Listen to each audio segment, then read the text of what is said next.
For the past couple of weeks, I put emphasis on the practice of Ironsang.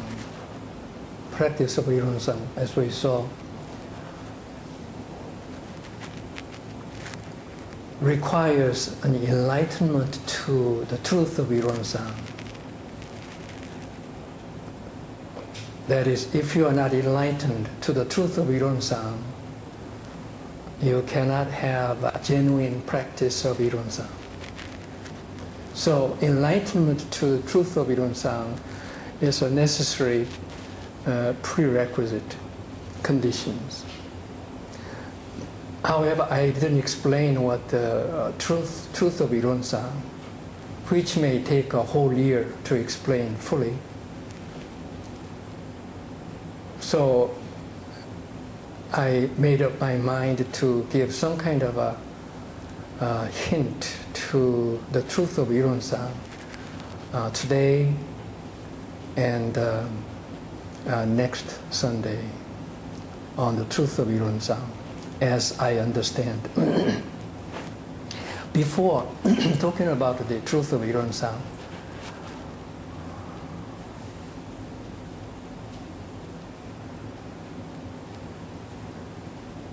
I've got an idea from the philosophy of mind, and also from my experience of anesthesia.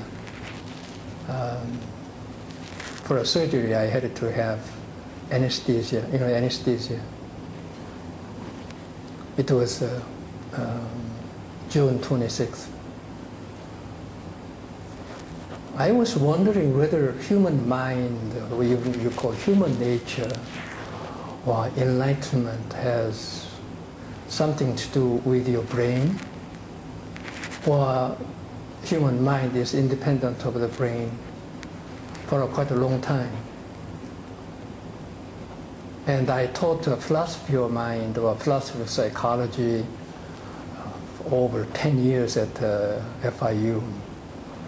And in the 20th century philosophy of mind, general a trend was materialism. That is, human mind is completely explainable in terms of the processes in your brain. What is the brain? Brain has its own neurons and so on. And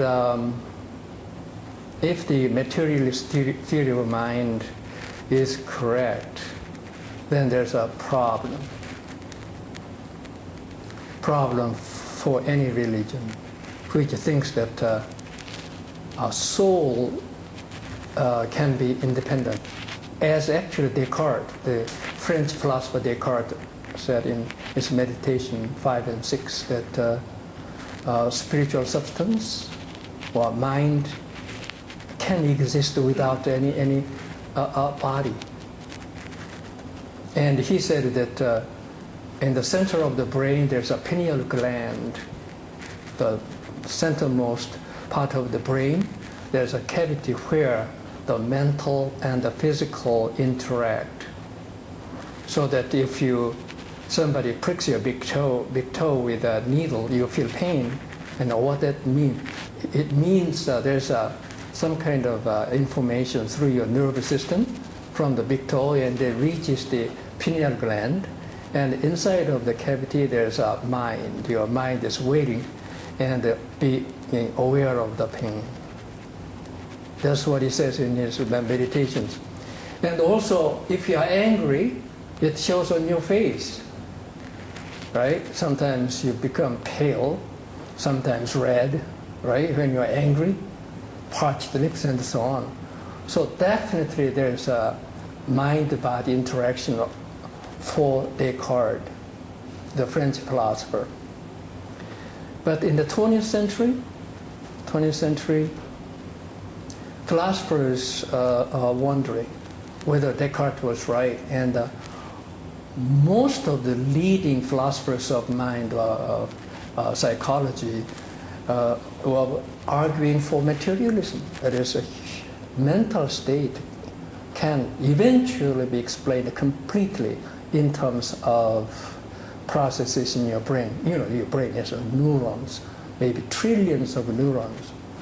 And what they thought is this: human brain is the consummate, highest, greatest product added to the evolution of the universe, okay?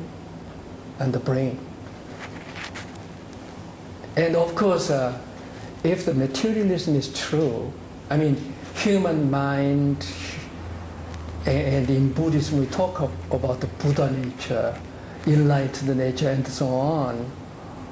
And if materialism is correct, then all those discourses on Buddhist philosophy on enlightenment and Buddha nature should be restated, if the materialism is correct.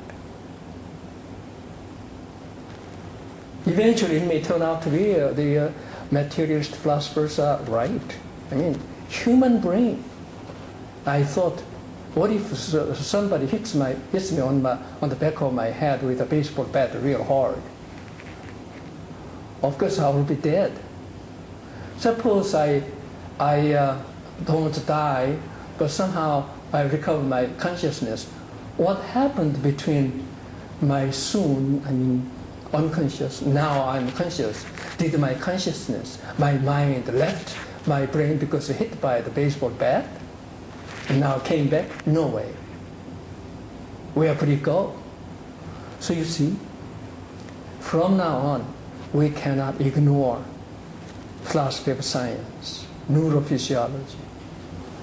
And past summer term, I taught philosophical analysis. One of the articles we dealt with by Henrik, who is a psychologist, whose argument is this: human mind, well, human brain is a computer. There's a hardware and the software. And learning something is, well, forming a habit of doing something is like programming your brain. In the case of PC and Mac, you know what Mac is, Macintosh. Hardware and the software are separate. However, brain, human brain, hardware and software cannot be separated. So that if something happens to the hardware, then of course software is this damaged too. Like if something happens to your brain, like a tumor or something, or of course it will disturb your mental state.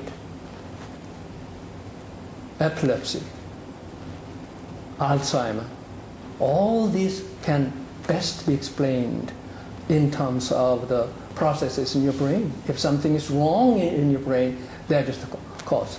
Like what is the Alzheimer disease? Well, the software and the hardware of your brain somehow malfunctions, destroyed. Like in the cells, in the computer you have 0 and 0 in your software. Is the correct software, right? And that is messed up. And it cannot be recovered in the case of human brain. This is the story I read in the article. Of course, there's an objection to this. That is by Professor Joan Searle at Berkeley. No. Human brain